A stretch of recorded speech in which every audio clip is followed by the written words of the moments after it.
usalama, Kenya itanawiri kwa umoja na uzalendo. Mimi ni Mkenya mzalendo. Je, wewe? Mimi ni Mkenya mzalendo daima. Leo hii tumekuja kuweza kuhutubia nchi kama hotuba yetu ya kwanza ya mwaka huu kuhusu masuala mbalimbali ambayo yanakithiri kutokana na tetesi mbalimbali ambazo zinahusisha masuala tofauti ya Wakenya, na tuko tayari kama serikali kujibu maswali ambayo Wakenya wanafaa kuyajua ama vile ambavyo wanatarajia. Mwanzo, ni vyema kusema kwamba ukiangalia takwimu za vile ambavyo serikali imeweza kufanya kazi, ni dhahiri shairi kwamba serikali imeweza kufanya mambo mengi ambayo yameafikiana kutokana na malengo ya the better plan, ama vile ambavyo tulivyoahidi wakati tulikuwa tunatafuta kuchaguliwa kwa Mheshimiwa William Samoei Ruto kama rais wa awamu ya 5 wa jamhuri yetu ya Kenya. Na ndiposa unaona kwamba kuna uungwaji mkono mkubwa ambao unasaidia sana sisi wenyewe kama Wakenya kuweza kusimama kidete na kuweza kuonyeshana kwamba tupo katika hali hii. Tumeona watu wakisema kwamba, kwa mfano, eti mambo ya NADCO, haya mambo ya NADCO ambayo yapo sasa hivi kwamba hayashughulikiwi, kwamba kuna mchezo wa mambo kama hayo. Tuwajibu hivi: mwanzo, tumehakikisha kwamba ile jopo kazi linaendelea kufanya kazi ya watu 5. Pili, kuna mikakati mitatu ambayo inashughulikiwa. Ya kwanza, kuna nyaraka 54 katika zile idara za dola, State Department ukipenda, ambazo zinaonyesha ni vipi ambavyo tutashughulikia masuala kama kupunguza gharama ya maisha, kujumuisha Wakenya ambao pengine walikuwa nahisi kwamba wametengwa kutoka kwenye serikali na kadhalika. Na kila katibu mkuu ameweza kupatiwa waraka wake ili aweze kushughulikia swali lile katika ile idara ya dola. Jambo la pili, kuna zaidi ya sheria 16 ambazo zimeweza kupelekwa bungeni ili kuhakikisha kwamba ile ajenda ya ambayo iliweza kuwekwa, ambayo iko na vipengele 10 ama hoja 10 imeweza kuafikiwa. Kwa hiyo kuna sheria, kuna miswada ya sheria ambayo imeweza kuwekwa kwa upande ule. Jambo la tatu, kuna swala kubwa sana ambalo Wakenya wengi wanajiuliza kuhusu mambo ya referendum. Je, ni vipi tutaweza kufanya jambo hilo? Kwa mfano, utakuta kwamba ukiangalia katika katiba yetu, ni kweli kwamba sasa hivi tumeweza kupitisha muda ambao ulikuwa unahitajika ndiposa tuweze kuwa na ile referendum ama kugawanyisha katika ile mipaka ambayo pengine ni ya maeneo bunge na kadhalika. Kwa hiyo mambo hayo tunayashughulikia kwa sababu ndio uliona kwamba waziri mkuu Musalia Mudavadi akisema kwamba tunaweza kufanya hilo jambo wakati tunaenda katika uchaguzi kama swala la 7. So we are saying that the whole issue of the NADCO report is critical to us, and those people who are saying that we are not keen on ensuring that we implement the NADCO report, I think they are misguided. The government is extremely committed to the NADCO report, and that is why we have actually come up with various means to implement it. The 5-member committee is already on course. We had a very good meeting and a very good briefing with all of the PSs last week on Wednesday, and we have taken 3 main ways of implementing the NADCO report. Number 1 is that we have developed templates for each of the 54 state departments on their mandate. That is extremely important. On their mandate, we have actually implemented that, so that every principal secretary who is in charge of a state department knows what they are supposed to do, like the reduction of the cost of living and what have you.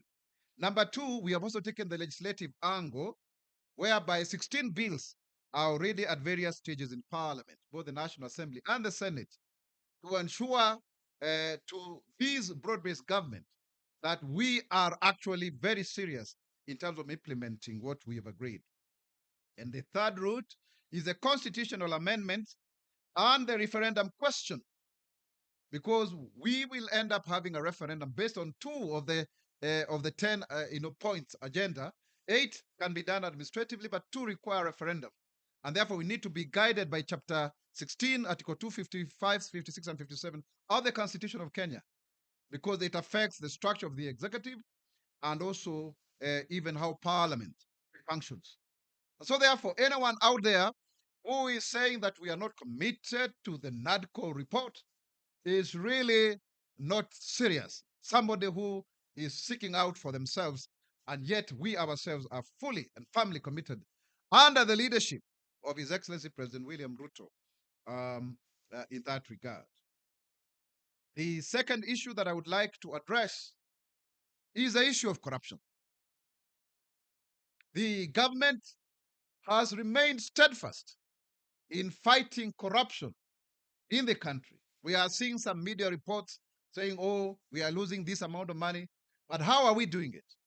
First and foremost, it is on record that quite a number of public officials that have been found to be culpable, they have been forced to step aside.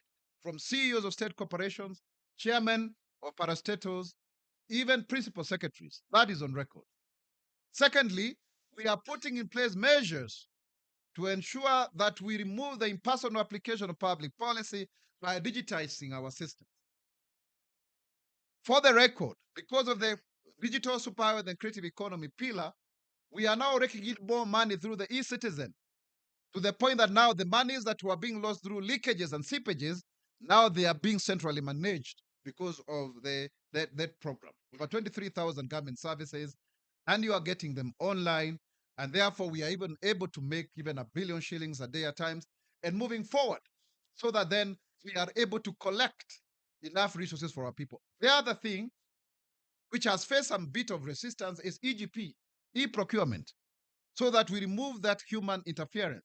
And it's being rolled out. There were some delays here and there, technicalities, but now ministries, departments, and agencies are able to actually, be able to procure, using that program, and it is very good because then you don't have to clerk off other people's papers. You don't have to do it. And Cyril Wagude, the PS for procurement, has done a very good job so far, and the Ministry of the National Treasury in that regard. And of course, there is also this question people are asking of themselves. Then what next?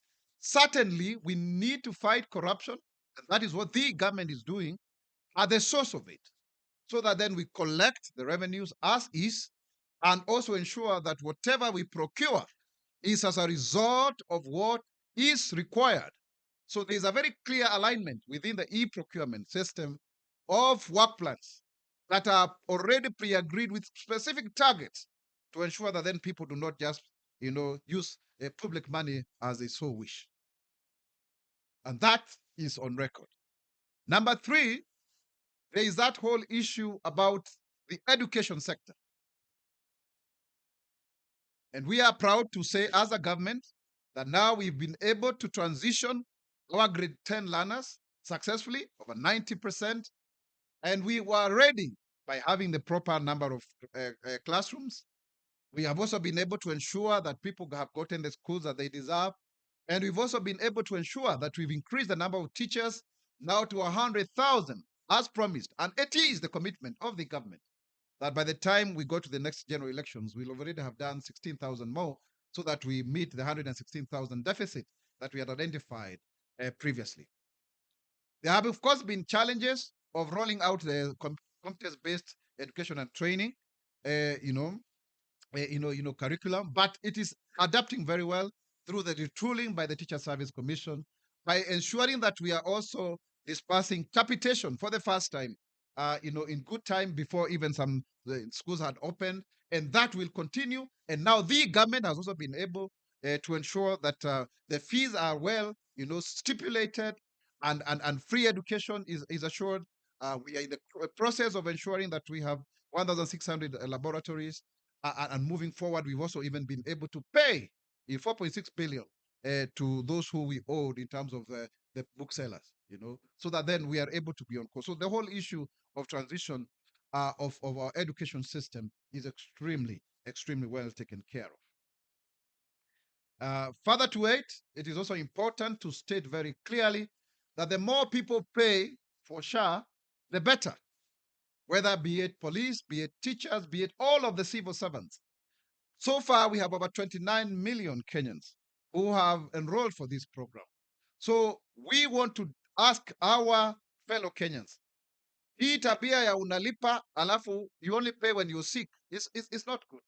Because suppose then we all do that, then that system requires all of us to be honest and to ensure that we pay. And we are calling upon all of Kenyans to pay money so that then we have resources that are required to ensure that everything moves well. But it is important that all of the people who are paid from the exchequer are enrolled in this program so that we have what we call equalization, so that we have equality, so that we are able to help one another. How insurance works is that if today I'm not sick and I'm paying, then if you are sick this today, then you'll be paid for. And then tomorrow, if I'm sick and you are not sick, then it happens that way.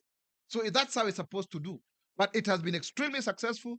We had only 8 million people before. Now there are over 29 million. And it is the desire and the target of the government to ensure that all of the Kenyans are able to be paid for this free medical care.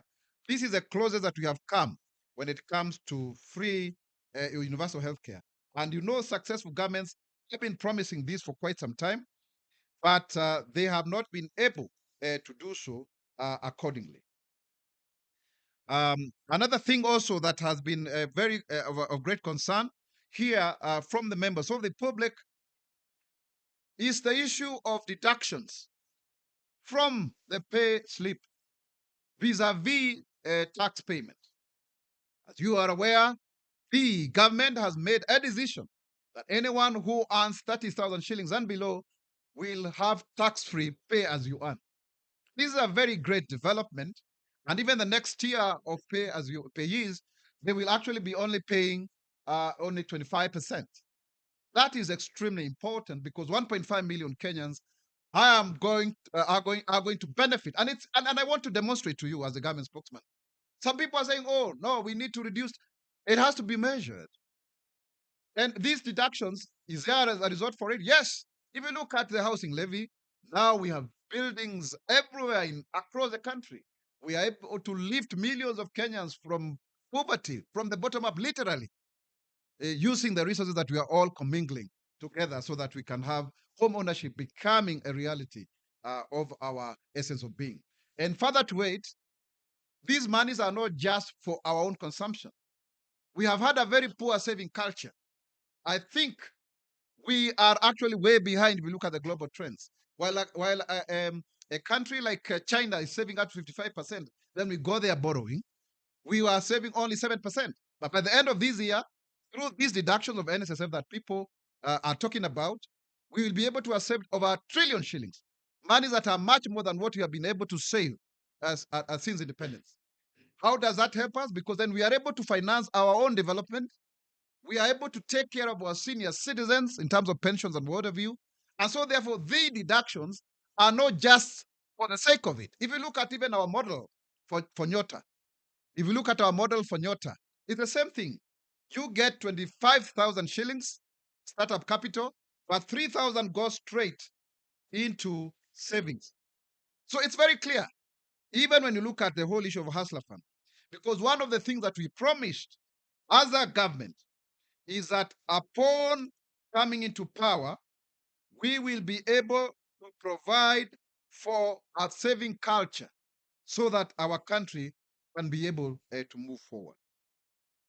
The government already has been able to roll out the Nyota program in a very big way. And we are now finalizing, and you can see the president, interacting with our young people. The Nyota project business component is empowering 121,800 entrepreneurs nationwide, equally distributed with a maximum of 84 per each of 1,450 wards in Kenya. Remember, initially we wanted to have 70, but now we've increased that and to 84. And also before we wanted to do 110,000, but we have since revised that to 121,000.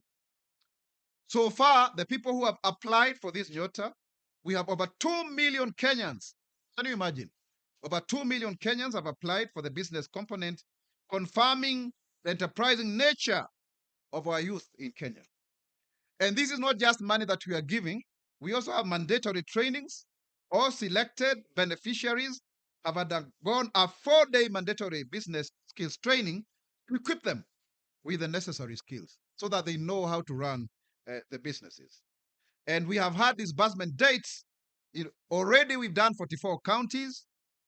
We have done 1,360 beneficiaries in the wards, the wards so far that have been covered, 1,360 up to 1,450. And also 114,240 have already been given their money, covering an amount of 2.856 billion. Please get these figures. 44 counties, 1,360 beneficiary wards, and 114,240, young people. And they are all walks of life. They have received 2.856 billion. And you've seen all of them, mothers, single mothers with children, young men, people doing all sorts of businesses, people with disabilities of all types of disabilities from across the country. You can now see the face of Kenya. And His Excellency, the President, has done a very good job in interacting with our young people and connecting with them. This week is a final week, and we are doing Garissa, 30 wards, Mandera, 30 wards, Wajir, 30 wards, between 11th and 12th of February. That's when we are finalizing as a government. And these disbursement events serve the purpose of high-level mentorship for the beneficiaries, public disbursements, and for counties to announce further support for beneficiaries. And you can even see our counties have actually been able also to waive, some of the levies that are accruing from the Nyota-related businesses. This is extremely important so that we don't have the gridlocks that come with startups. The mentorship is actually very well done.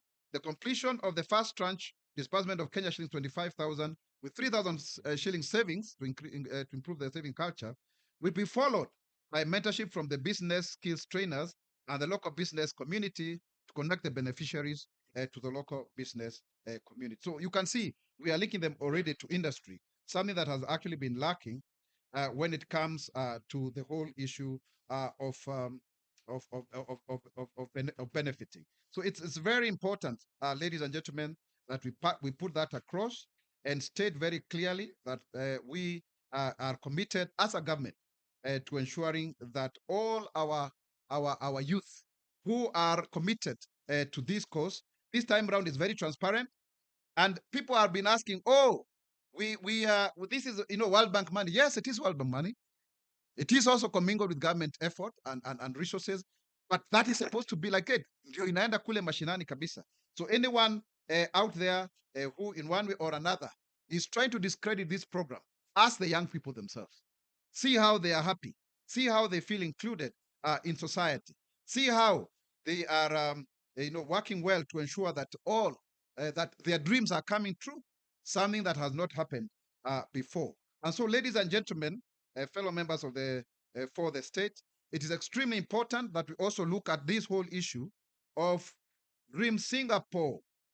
What are we talking about when we talk about the Singapore Dream?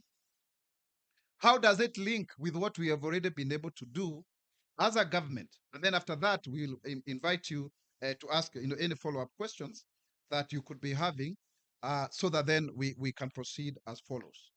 Because there have been this concern, are we abandoning the better plan? Are we moving away from what we promised Kenyans? And the answer is no. The better plan has become a very good springboard for the Singapore dream. And when you talk about Singapore, we are talking about it being a utopian, symbolic first world country, giving people direction. Hata nimesikia wengine wanasema kwamba tunaenda Singapore tunaenda Canada kupitia Singapore. Now, let's look at some of the figures that we look at here.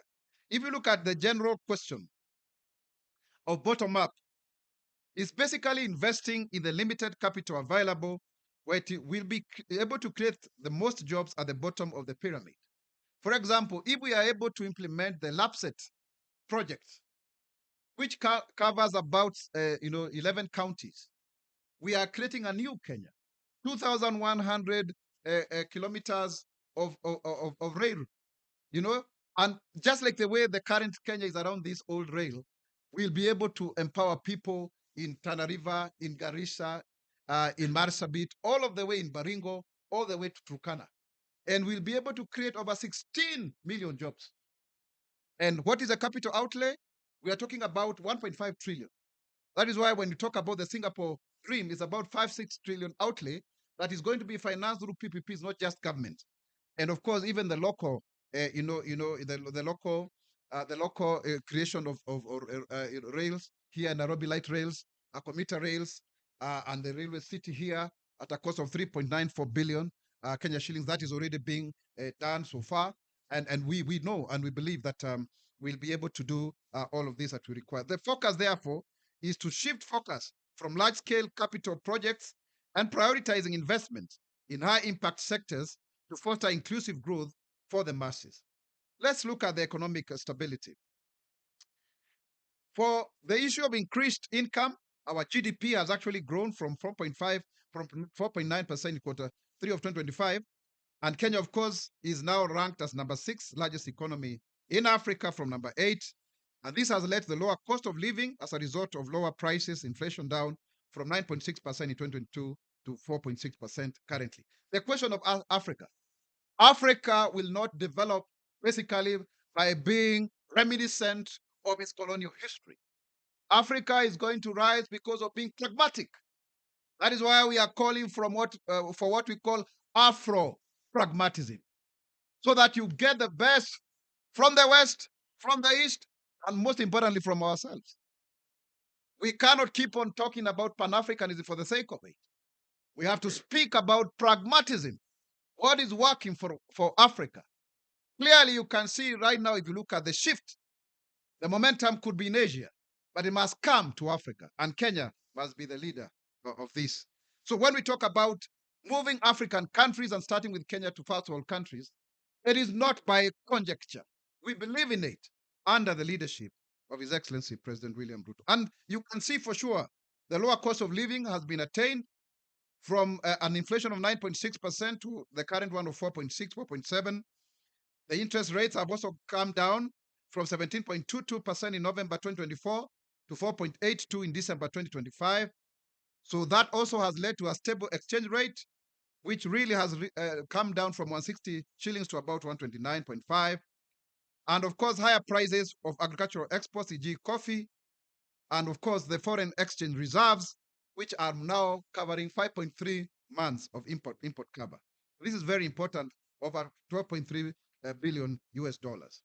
And of course, the issue of credit rating, we had actually been downgraded. This is something that people may not be aware. We need to emphasize on that as government, that the Standards and Poor's have upgraded Kenya's sovereign credit rating from B minus to a firm B. So unaona tunaelekea hapo kama ni mtihani tunafanya. The Nairobi Securities Exchange has actually been best performing exchange in emerging markets. In emerging markets, the NSE has gained 1 trillion shillings over the last year, and NSE 20 index currently at more than 3,000 up from 1,500 since 2024. So you can see these are the indicators. Please let us avoid, as members of the fourth estate, to report propaganda from the opposition and our detractors. People who are sitting down and concocting their own reality. The economic indicators are very clear, even if you compare with the former administration. Now, this administration has done extremely well when it comes to economic parameters, noting very well that when we took over government, we had almost nothing to report home about. Some people were even expecting we are going to default. It is on the record that even the president has put it very clearly. One of the top world leaders asked him, "What are you going to do when the country defaults?" But we are here, we are. And we really must also give credit to the Council of Economic Advisors. You know, we are talking about people there saying, "Oh, what were they?" The Council of Economic Advisors has been extremely critical, led by Dr. David D, in ensuring that we get it right economically. And that I can tell you for sure, we've gotten it right. So they have actually added value.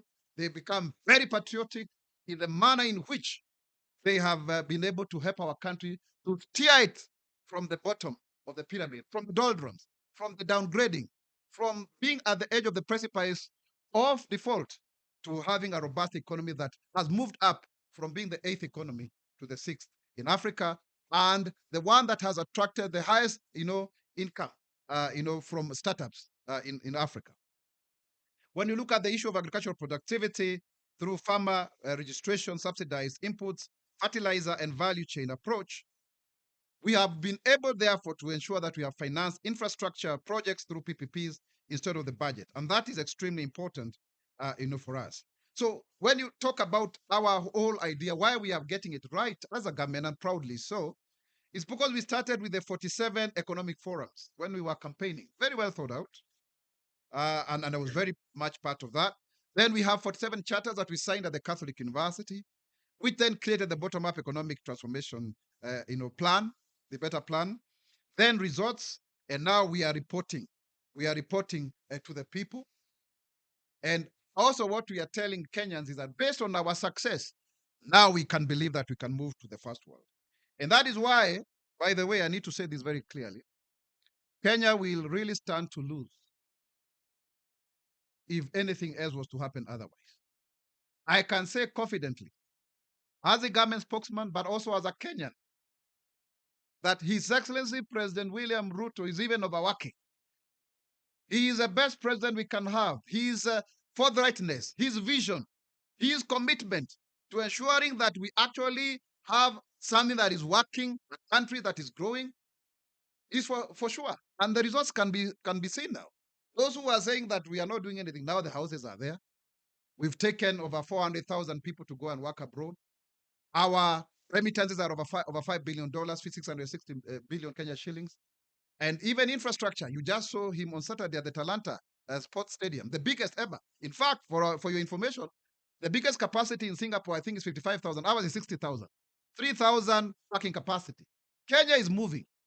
And so therefore, this is a call to rally support for all of us to join this. I know there are political contestations and formations that are making it towards the 2027.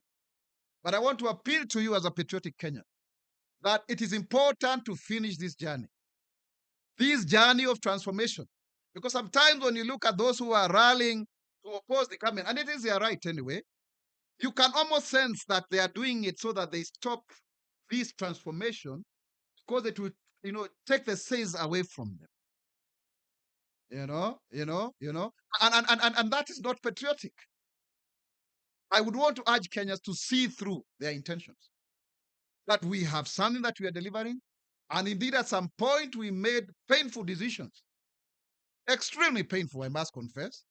But now they are bearing fruits. Just like you are taking your child to school, sometimes they don't want to wake up in the morning to go. But eventually, when they become a doctor, a lawyer, and they're able to stand on their own, they will say, "Thank you, Daddy. Thank you, Mommy. You did it for me." That is where we are, fellow members and members of the fourth estate and the country at large. It is actually true. And I have testimonies here of people whose medical harambees have been reduced because of the working of SHA.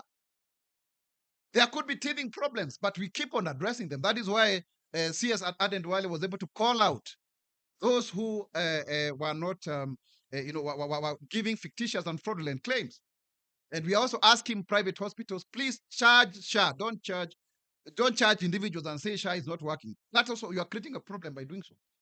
Make sure you bill correctly, but don't charge people because you want quick money. I think that we need to be honest as Kenyans, because these systems, as long as it's verifiable and can be proven, will work. Going forward. So, ladies and gentlemen, we have experienced growth in new jobs in agriculture, in terms of crop production, livestock, fisheries, health, primary health care, health insurance coverage for even our livestock, and health data systems and capacity. And through the Kenya Development Corporation, we are even financing people to do feedlots and all of that, and affordable housing through PPPs and MSMEs. So we really remain committed as a government to ensure food security, and looking at the issue of edible oil, we want to cut that by 50%, rice, sugar, and wheat, so that then we have value addition, going forward.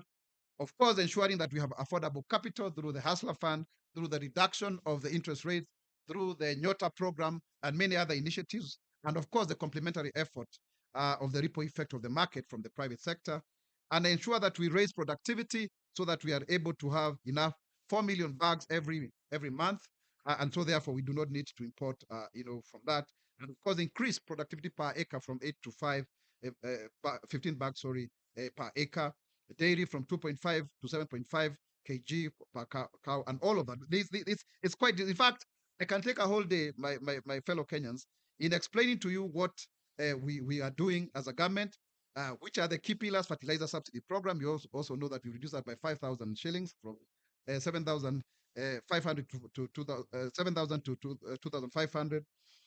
The issue of quality seeds, the issue of maize production, meat and dairy sector, sugar production, rice cultivation, edible oil crops, animal feeds, and all of that.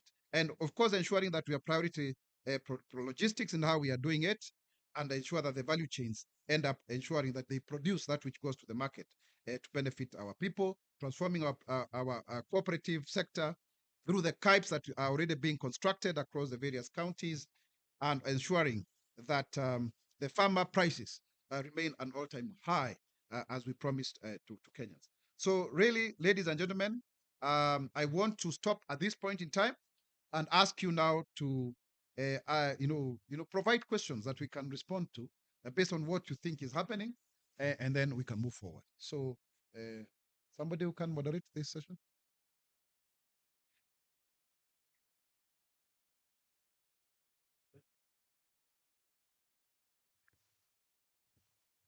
Thank you, spokes, for that wonderful presentation. I would request that we do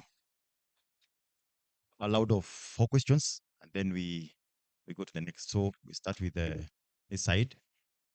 Be brief and precise to the.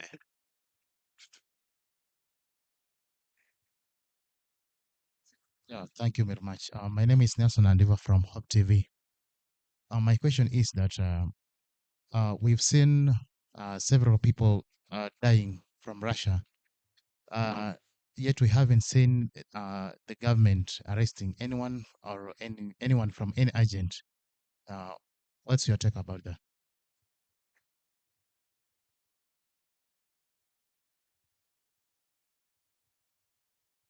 I'm Janet Onyango from People Daily.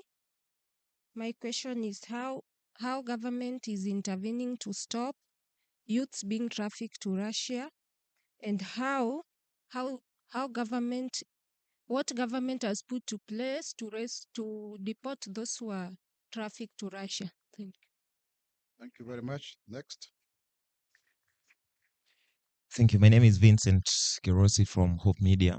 Um, in just connection to what my colleagues have asked, especially regarding the Russian-Ukraine war jobs, if I may call it so. We know that Kenyans have died there. We have their names. Families are burying bodies, holding burials without bodies.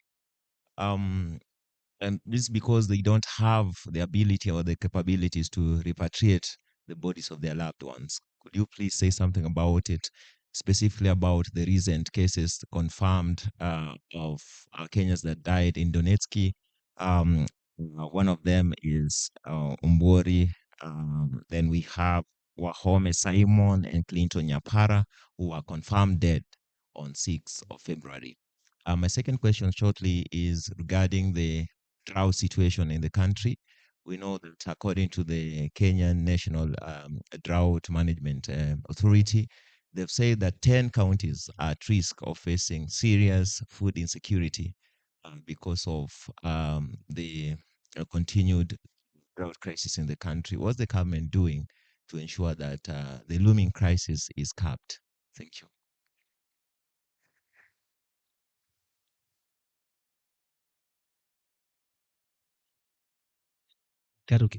Simama tafadhali. Nisimame. Tafadhali, muhimu.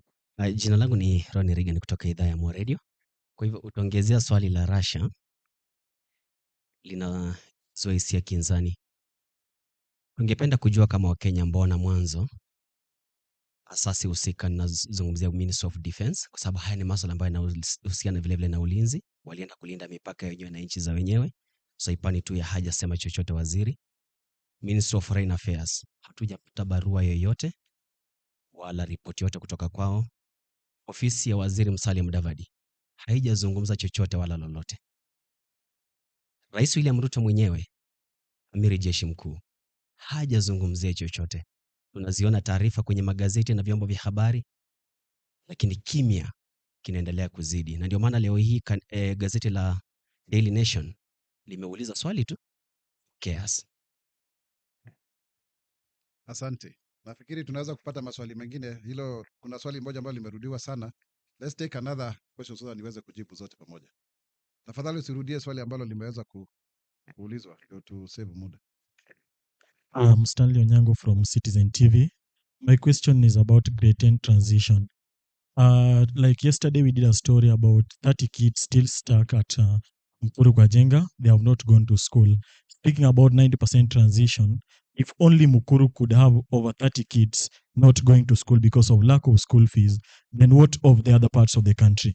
So if we can take only 30 per place, then we can speak of even for 300, 200 not going to school because they say they lack the capitation of buying the personal items and also paying the school fee for their kids. So what is the government doing to cap this situation? Because we cannot continue to speak about 90, 100% transition, yet in a small place like Mukuru, over 30 have not gone to school. Thank you. Thank you. My name is Mike Agwango from TV47. My question is in regard to that regulation bill. Yesterday we heard a story about fake prophets. The investigation into the HIV healings and the doctors involved. Last time the CS talked about an investigation was going on about those doctors that said HIV was healed sometime back in Nakuru. Where have the investigations reached as of now?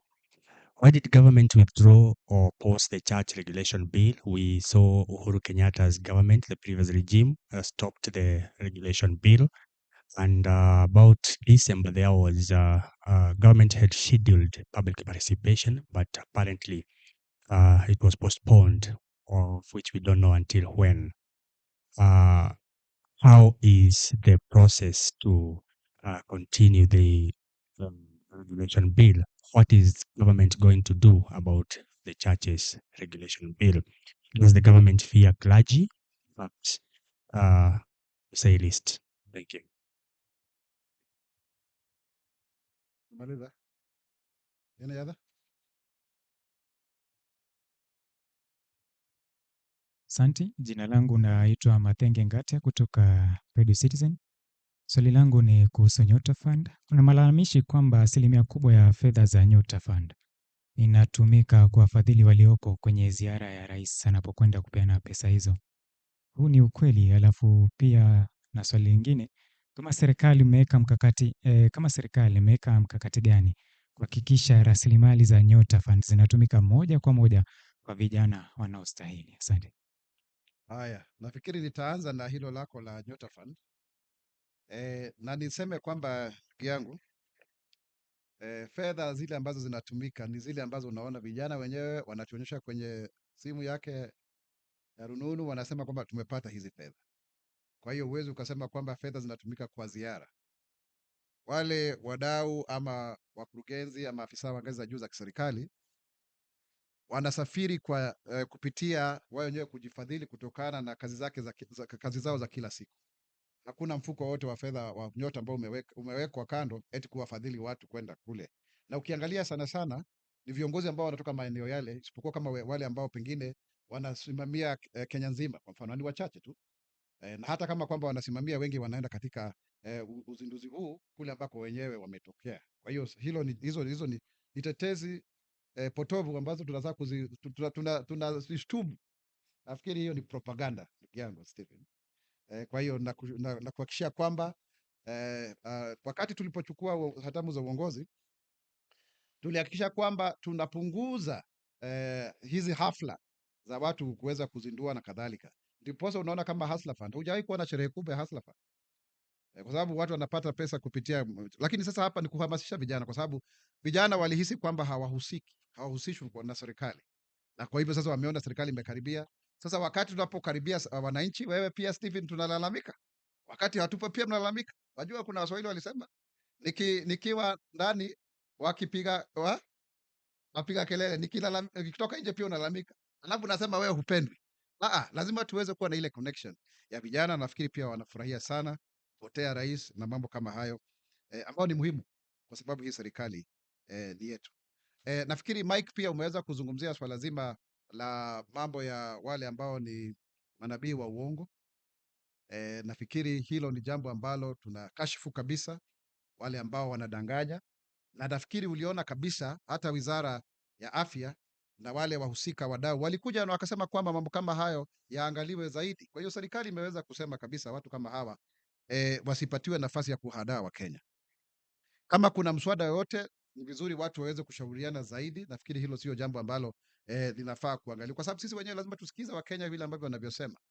Lakini kama kuna mtu yoyote ambao wameona kama vile ambavyo vyombo vya habari vimeweza kuripoti na TV47, ni kwamba lazima tuambie Wakenya, na ni vizuri mnahamasisha. Kama kuna watu ambao wanasema uongo, basi watu wajue, ndio wasiweze kutapeliwa na watu wakisingiziwa kwamba wao ni watu wa kanisa na kadhalika. Ukikumbuka kwamba kuna lile swala zima la Shakahora.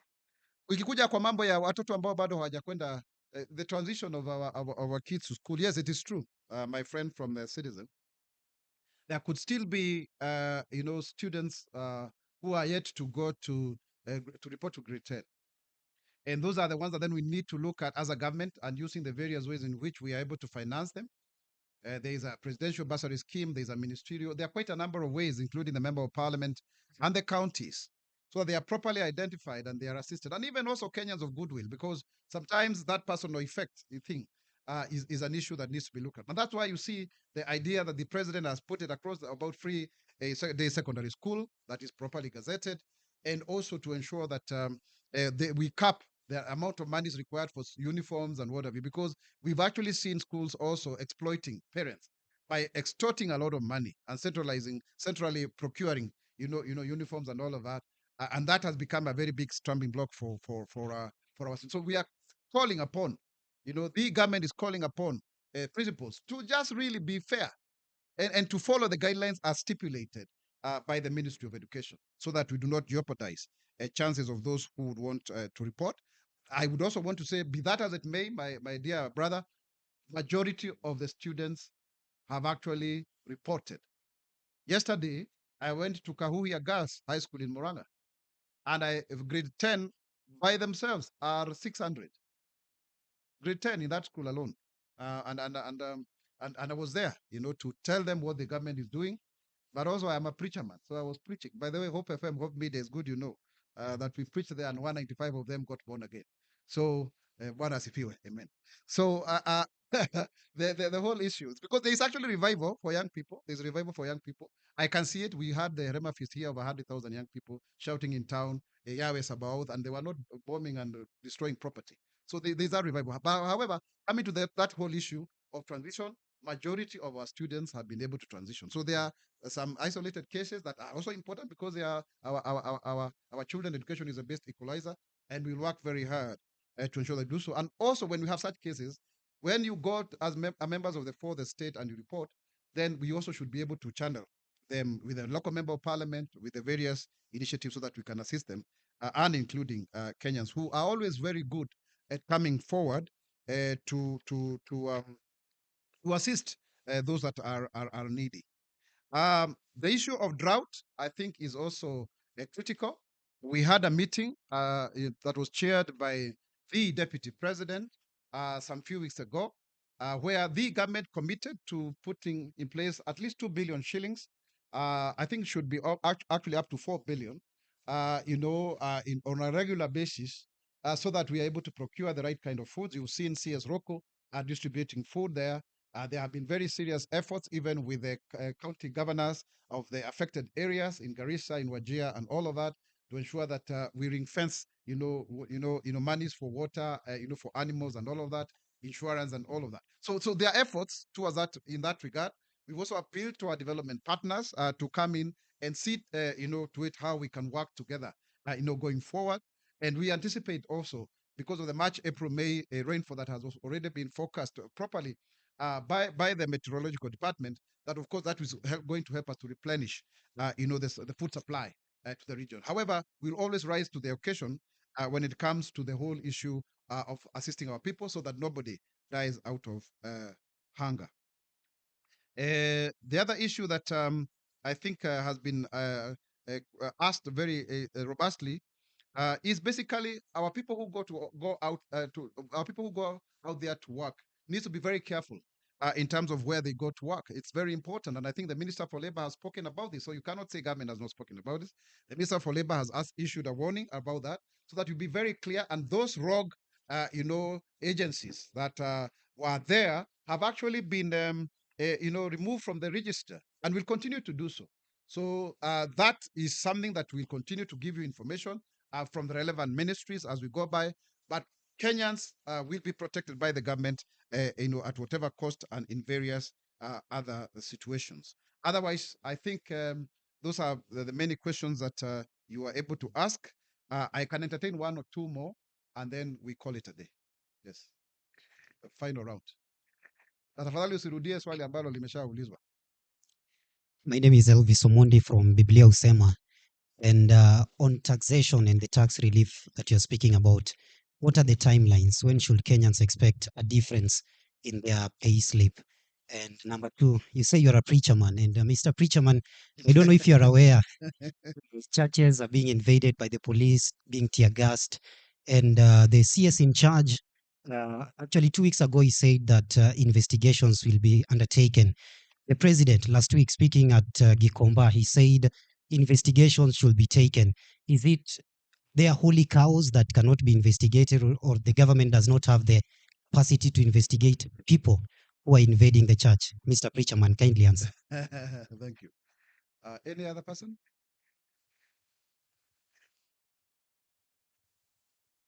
Thank you. My name is Iku Amboshi from Inoro TV.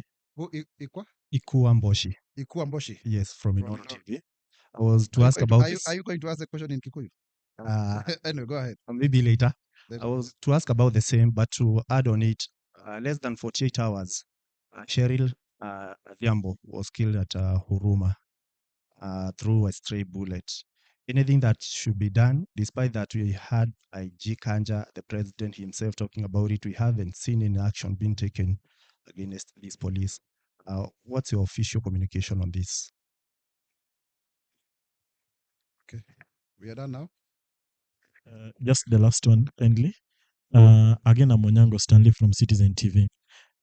Speaking about police shooting people, there is a story in Kitengela whereby it involved officers who shot somebody in a pub.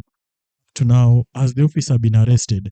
What is happening on the ground? Because we find that many cases involving these senior police officers are being neglected when it comes to investigations. What is the government doing, or rather the president or the office of the president doing to ensure that whether you are an IG, whether you are an normal police, whether you are who and who, you are being arrested as a normal Kenyan, because you cannot be shooting people anyhow, and in the name of being somebody big, there is nothing being done to you. Kindly respond. Okay. Thank you. I'll start with you, Biblia Usema Broadcasting. You need to call me there to preach. I love preaching. First and foremost, the issue of taxation. The whole issue will have to be, we have to have those are revenue raising measures. So Parliament will have to make amendments to the law. So that is a process. And then after that, it will be, we are now in the month of February. Parliament is resuming next week. And we'll start with the budget policy statement. And then, of course, after that, we'll come to the appropriations bill in April and the revenue raising measures accordingly. So it will must be incorporated at the earliest. The moment that that does, possibly we'll wait for the timelines. But if you go by parliamentary calendar, we may talk about the next financial year or earlier, or earlier. So let's wait to see, because there could also be a raft of measures that can be fast-tracked in Parliament because of the urgency of the matter. So we wait upon to see what that comes out of it. And of course, to reiterate the whole issue of invasion of churches by hooligans, the government strongly commends such actions because it is not right to, desecrate holy places, and that should not and cannot be tolerated. However, as it has been stated by the minister concerned, let's wait for investigations to go on. Those of you who have done criminal law, you understand very well. You cannot just have shoddy investigations and then it may lead to the cases collapsing. So let's give opportunity to the investigating, agencies to finish their work. I know there is agency to do so, but you can see for sure going forward, security has been beefed up whenever there are such, meetings, so that then we do not have such situations because it is totally unacceptable that such should happen. And that also goes to also the police officers who are held culpable in one way or another. I think you saw even that incident in Nandi. The IG and the police came out very strongly to condemn. And for the case of a stray bullet, I think it also needs to be to be investigated because we lost a life there in the right manner. At least, of course, we cannot say it's just somebody who was shooting anyhowly. It's a stray bullet.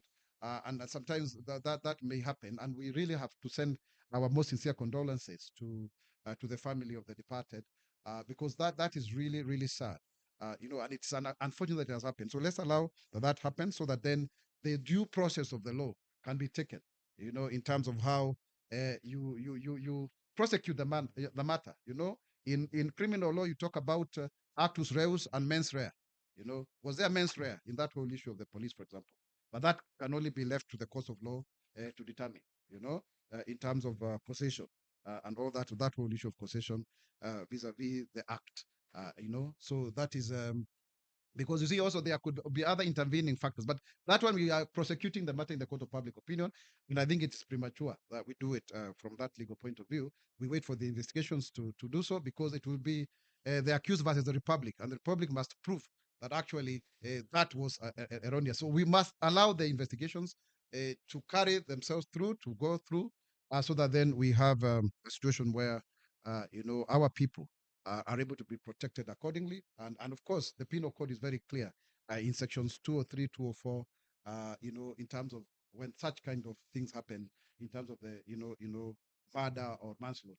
So allow me to leave it at that, so that then I can, give you comprehensive response as and when we are able to. But once again, we want to say our sincere condolences to all of those that have lost their loved ones. It is very important that we do our best as a government to protect our people, and that we are going to do, and we are giving you the assurance to do so. Also, as I conclude, I would want to make a very serious appeal for political tolerance. We are going now into the high political season, and there is a lot that is happening, and therefore it is very extremely important that we have our people to know that when we have political differences, it does not mean enmity. We have only one country. We don't have two countries or three. So let us just, because the vitriol, the hatred, the pandemonium that is being caused by this, and to appeal to leaders also to restrain themselves. It doesn't matter that you have to speak so that you can catch the headlines, and yet you're banning your country. We need to be careful, to be sensitive, so that we can live together in the true spirit of nationhood and patriotism, because Kenya is a great nation. Kenya is rising, even with the doubting Thomases. I can tell you from where I sit, under the leadership of President William Ruto, this country is making very serious strides towards, the first world country. And that is why many of us are fully supporting his re-election unconditionally, so that then we are able to make sure that we take the country. Because when you have a good leader, it's good to also give him the support and the time to execute his mandate, and then others can take over as at the time this comes. Otherwise, we remain grateful. Thank you for coming. Kenya, Just a quick one. Luka, Kenya itasimama, Kenya itanawiri kwa umoja na uzalendo. Bwana Spokes, Mimi I feel Mkenya mzalendo. Je, wewe? I feel Mimi you haven't ni answered my Mkenya question. mzalendo daima. Asante.